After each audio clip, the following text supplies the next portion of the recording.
តែដឹងថាយើងជាមិត្តធ្លាប់គិតម្នាក់ឯងថាជាស្នេហាថ្ងៃនេះដឹងច្បាស់នៅក្នុងចិន្តាថាមនោសញ្ចេតនាហាស្លាក់ខ្ជាក់ទៅវាស្លែទើបដឹងថាអ្នកជាមនុស្សបែបណាយករឿងស្នេហាមកធ្វើជាល្បែងធ្វើខ្លួនស្និទ្ធស្នាលឈឺឆ្អាលហួងហែងឲ្យខ្ញុំគិតម្នាក់ឯងវងវែងថាយើងស្រឡាញ់គ្នា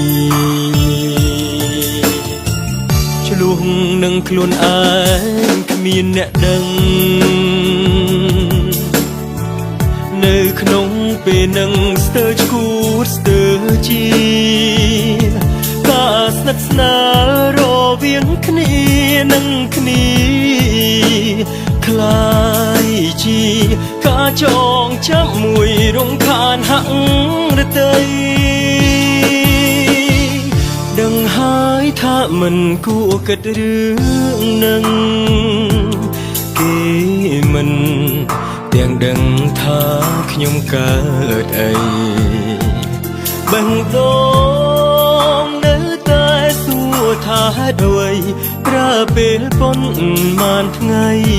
អាចផ្ដាច់និស្ស័យគ្មានន័យមួយនេះ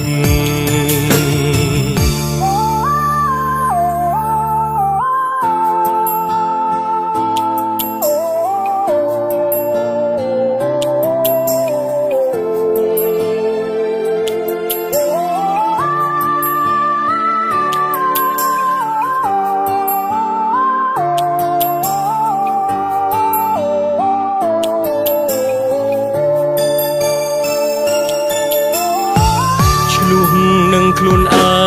ងគ្មានអ្នកដឹងនៅក្នុងពេលនឹងស្ទើរឈួតស្ទើរជា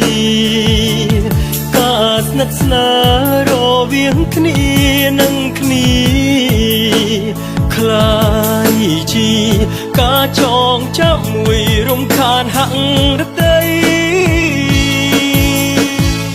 ដឹងហើយថាមិនគួរគិតរឿងនឹងគេមិនទាំងដឹងថាខ្ញុំកើតអីបង្ដងនៅតែសួរថាហេតុអ្វីប្រើពេលប៉ុន្មានថ្ងៃអាចផ្ដាច់និស្ស័យគ្មានន័យ